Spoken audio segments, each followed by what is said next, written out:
where I came.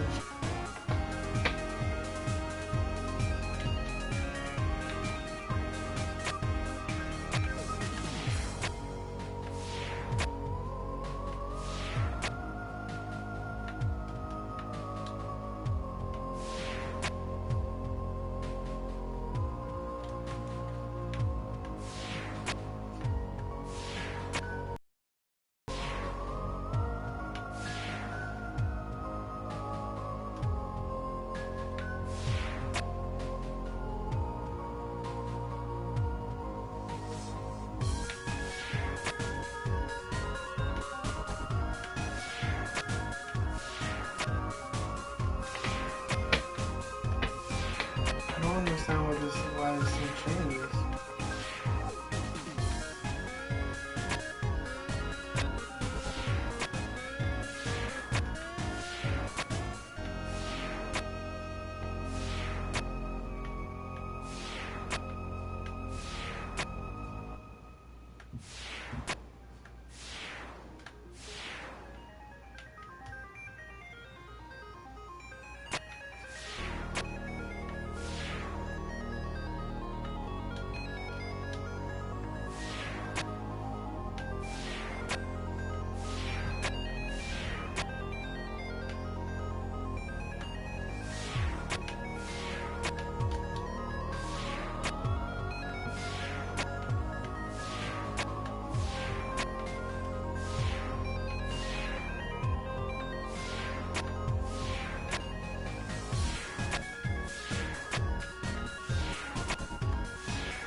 How did I do that shit last time? Because I went up there.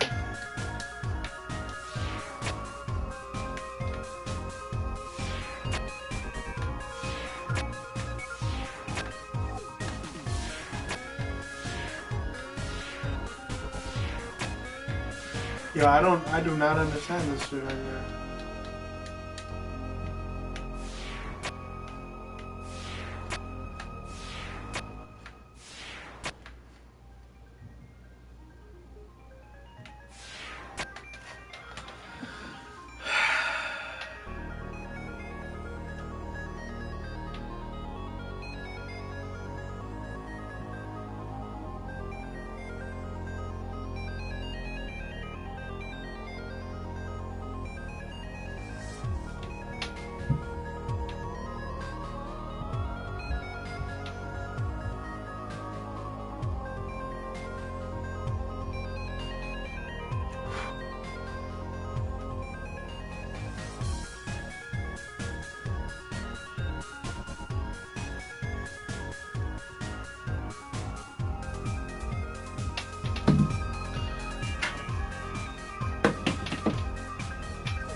This video was made possible by Tab for a Cause. Raise money for charity just by opening tabs, which we're going to do anyway.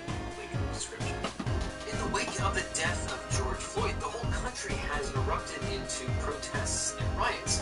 But with the charging of the officer who placed his knee on the neck of George Floyd for over 7 minutes, it really raises more questions than it actually answers. Such as, what's the difference between second-degree murder and third-degree murder? And why was the police officer who had his knee on George Floyd's neck for over 7 minutes initially charged with third-degree murder, but now recently the prosecutor has upgraded that to second-degree murder? And what about the other officers? Do they face liability? They've been charged with aiding and abetting.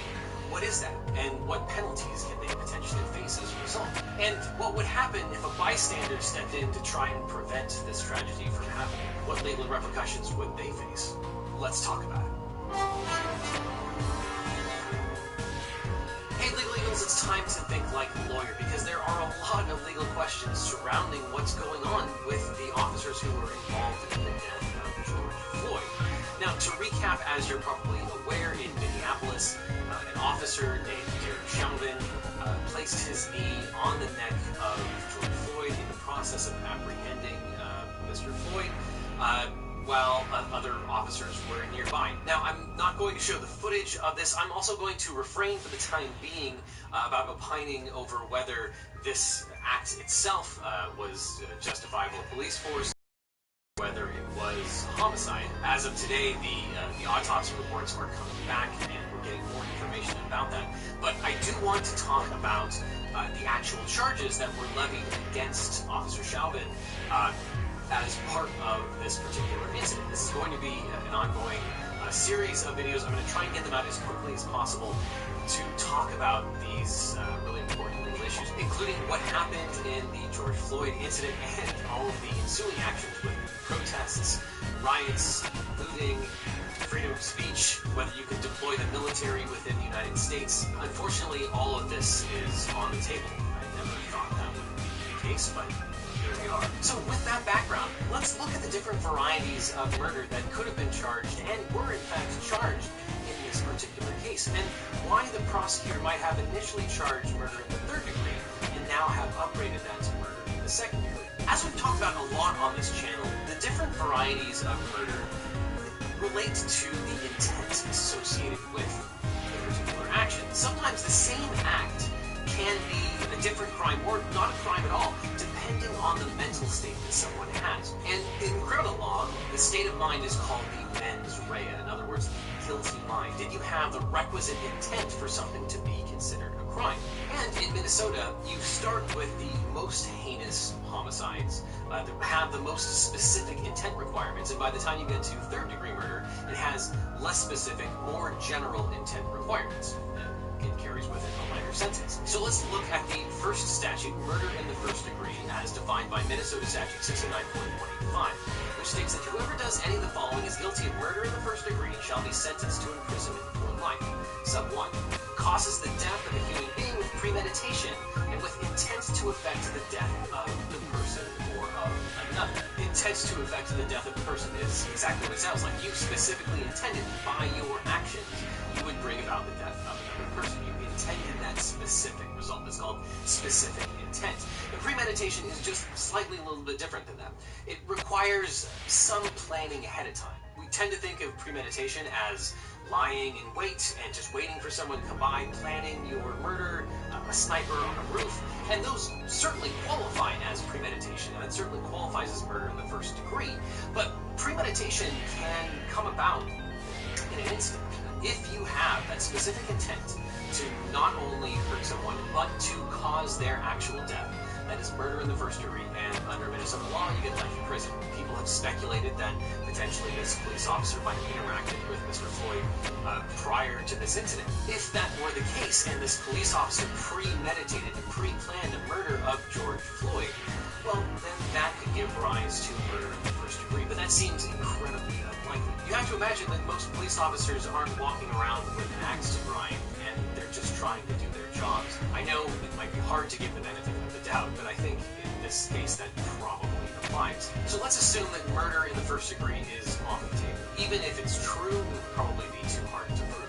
And so now that takes us to the now famous or infamous murder in the third degree statute in Minnesota Statute 609.195, which states that whoever without intent to effect the death of any person causes the death of another person by perpetrating an act eminently dangerous to others and evincing a depraved mind without regard for human life is guilty of murder in the third degree and may be sentenced to imprisonment for not more than 25 years. So, murder in the third degree now lacks any specific intent requirement at all. It simply says that someone did something incredibly dangerous or stupid and really should have known better that these acts could cause the death of another person. I won't go into the long tortured history of what a depraved mind is. It's a concept that goes back to Old English common law. But for the sake of argument, this is something that is not necessarily specifically intended. Let's say it's a person who did not intend for someone to die, but the actions were so depraved that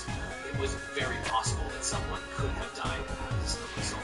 So this is something that's a lot worse than mere negligence, where the question is, would a reasonable person have done this particular thing? But it's a lot less than first and second degree murder, where you have to specifically intend to have killed the person in question. I think an example of this would be if you were making a bomb in your own house, and the bomb went off, you survived, but it killed a family member who happened to be in the house.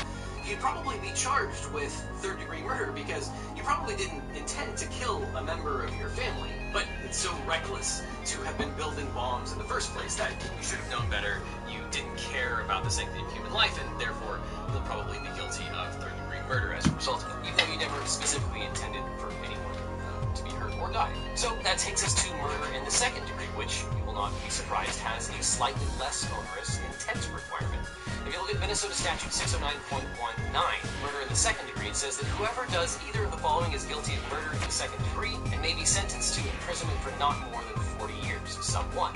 Causes the death of a human being with intent to effect the death of that person or another, but without premeditation. So really, second degree murder, at least in Minnesota, is very similar to first degree murder, except you lack the premeditation. So you did, in the instant, want to bring about the death or great bodily harm of another person, but you didn't necessarily have a plan ahead of time. You didn't premeditate that particular crime. You didn't premeditate the fact that you were going to murder that person. Often this can be seen in firing wantonly in the gun. And in fact, I won't go into it, but in this particular statute in Minnesota, it specifically says that if you commit a drive-by shooting, that qualifies as second-degree murder. So, word to the wise, you can't get out of a second-degree murder charge by firing into a crowd from a car, claiming that you never intended the specific death of any people. That would still give rise to a second-degree murder charge in Minnesota. Hey Legal Eagles, it's Devin from the future. I want to amend and update this particular video because the first video that you have been watching is a combination of clips that I shot before and after the Attorney General of Minnesota upgraded the charges against former Officer Chauvin. Now, I cover the felony murder rule in a second, in the section that deals with the other officers who were charged. But part of the analysis regarding second-degree murder made it seem like Chauvin was charged with traditional second-degree murder as opposed to felony murder, because in Minnesota, the felony murder rule is wrapped up in the second-degree murder charge. It is both the traditional homicide where you have the specific intent, and also the kind of homicide where you don't have specific intent because of the felony murder rule. And because it's a combination of clips from different times, it made it seem like Chauvin was charged with the traditional form of second-degree murder, when in fact I was merely trying to explain what that general type of murder constitutes. But in reality, Officer Chauvin was charged with felony murder, which I'll talk about and explain. I received some comments from viewers that were confused by that, so I greatly apologize for that confusion. There's a lot of news going on, and in an effort to try and get things out quickly, sometimes things like this are not explained in the kind of detail that they probably should be. So the issue here is that the Minnesota statute on second-degree murder contains both the traditional specific intent required second-degree murder and also what's called an intentional killing, where a death occurs during the course of another felony. Here, it seems the Attorney General is arguing that Officer Chauvin was engaged in potentially some sort of assault, which constituted a felony, and during the course of that felony, of George Floyd died. Thus, he was engaged in a felony, a dangerous felony, and someone died. Therefore, that meets the requirements of the felony murder rule, which we've talked about. It doesn't require specific intent to commit the murder. It requires specific intent to create the underlying felony. In this case, it would be probably some sort of assault. It's sort of an issue because there's this doctrine called the merger doctrine, where in most jurisdictions that have felony murder, you can't use the underlying crime that has basically the same elements as the death itself to form the basis for the felony murder rule, because you can imagine that the exception would swallow the rule, where if you engaged in any kind of dangerous felony, that would automatically be upgraded to a murder, because the felony murder rule kicks in. So most jurisdictions have this merger doctrine that prevents this sort of upgraded charge, because sometimes just because someone dies as a result of a felony being committed at the same time, when it's exactly the same as the killing itself, it doesn't necessarily make sense. That's why you have other things like murder in the third degree or manslaughter that generally cover unintentional killings.